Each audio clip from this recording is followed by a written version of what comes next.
Okay, good evening, or whichever time zone or whichever time that you're watching this video in.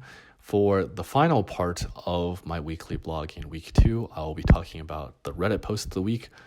Actually, no, I've already done that. I'm going to be talking about news of the week. I'm going to be talking about person of the week, as well as I'm going to talk a little bit about the new series Loki. I'm not like a huge expert on, I wasn't a huge comic book junkie, but I really like Marvel Studios. There are definitely some videos who do it better than me, but I do want to talk a little bit about the new Loki Marvel Studio TV series. So without further ado, news of the week. So last week we actually had WWDC 2021, and there were a lot of people making predictions that there was going to be a lot of things happening from the hardware side of things. People expected a MacBook Pro 14-inch and 16-inch, but that still hasn't happened. I think there were predictions like 2 years ago that was going to happen. And a lot of industry insiders really thought this was going to be sort of the WWDC, that it was going to happen. And people even made bets. They were like, one person had to like shave their goatee. One person had to shave their eyebrows. They made bets that the 14-inch and 16-inch laptop was going to come out because, of course, like there's still like huge bezels on like my 13-inch MacBook Pro still has huge bezels. There's definitely room for improvement there, but it didn't happen. However, I will say that in terms of the M1 MacBook Pro that came out last year, which is what I have right now, it is significantly better and more power efficient than any Intel-based chip from past versions. The Intel MacBook Pro that I had was more expensive than the one that I'm using currently, the M1 MacBook, yet slower. The battery is a lot worse, and the fans are constantly on when I have a lot of Chrome tabs on. Whereas I have yet to see the M1 MacBook actually like turn on their fans that extensively. Plus the battery life is just so much better because of how power efficient it is. I would say that for my old MacBook, I would probably have to charge it maybe once, twice a day. For the M1 MacBook, I can probably get by with a single charge if I charge it up the night before. So I would say that if you don't have the M1 MacBook, the new MacBook is definitely worth it. But I also do think that the 14-inch and the 16-inch is probably going to come out in the fall before school starts. Apparently, one of the reasons why it didn't come out was because there was some type of like chip shortage or something like that. So for me, I'm guessing it's probably a pretty good bet that in sort of the back to school season that the new MacBook is going to come out. So once that comes out, if you still have an Intel based, I definitely recommend the M1 chip. It's definitely worth it. And it's also rumored that the new MacBook is going to have the SD card and the HDMI reader again, which is awesome because every camera still uses an SD card. We still need HDMI readers, no matter how much Apple is saying that, they're joining the future where we're looking for sort of a cordless future where everything is wireless. But I just don't see cameras not using SD cards in the future. So it just makes people who use their pro level products for cameras and filmmaking and stuff like that, where they use their Final Cut Pro editors and stuff like that, it just makes it so much easier for people who are using it for professional use, which is what the MacBook Pro is supposed to be for. So if it does happen, I would like to say thank you to them. It will make filmmakers' lives much, much easier. In addition to that, I guess I'll talk briefly about the Logan Paul and Floyd Mayweather fight. I actually think that Logan Paul was solid in that fight. He managed to use his advantages of his reach, height, and weight really, really well. And I really think that both of them just know how to make money, so it's just good for them. And also, like, a lot of people who said like that Logan was lucky, that it was just like an exhibition and Floyd was going easy on him. I actually disagree with that, because there was another exhibition in Japan where Floyd, I forgot the Japanese kickboxer's name, but he was a professional athlete, and Floyd knocked him out really, really badly in the first round.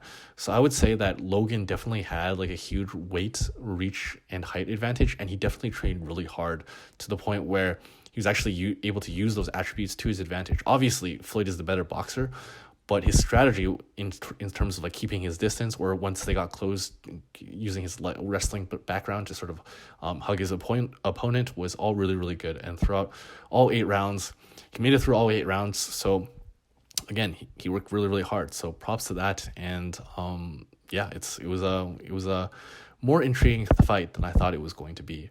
So it's definitely interesting to see how this sort of like entertainer to boxer type thing is going to go forward, because there's like huge money there, and there definitely needs to be a lot more being done in terms of like equal boxer, equal MMA fighter pay. They're definitely underpaid. They only get paid like 18% versus like 50% in like other major team sports. So the fact that Logan can make $20 million off of this, whereas UFC fighters are like, barely cracking 1 million for like the champions.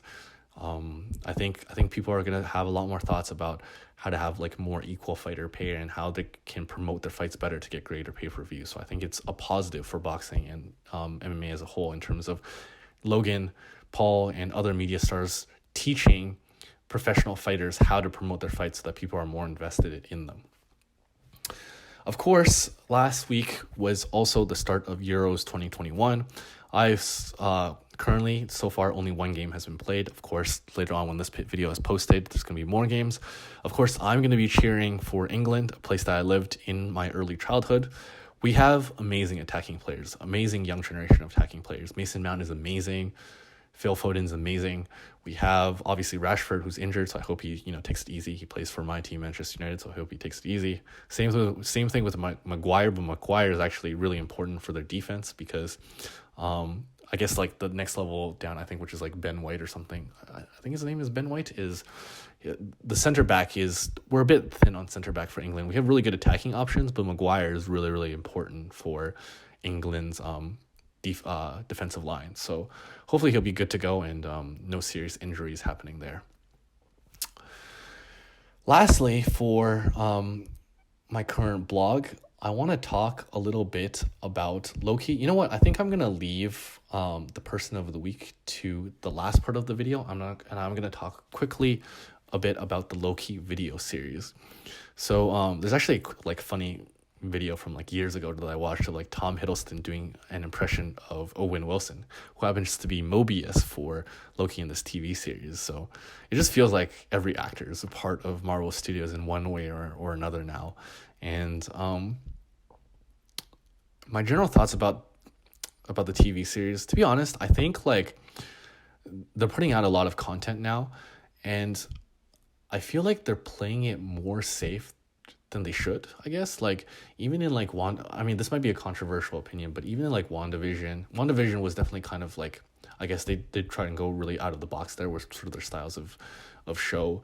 But like the Falcon and the Winter Soldier, I feel like in a lot of the movies they're sort of following a set formula now, and I really hope in the Loki TV series it can sort of be like WandaVision, where they're trying to experiment with a lot of like more interesting ideas and more interesting character development things.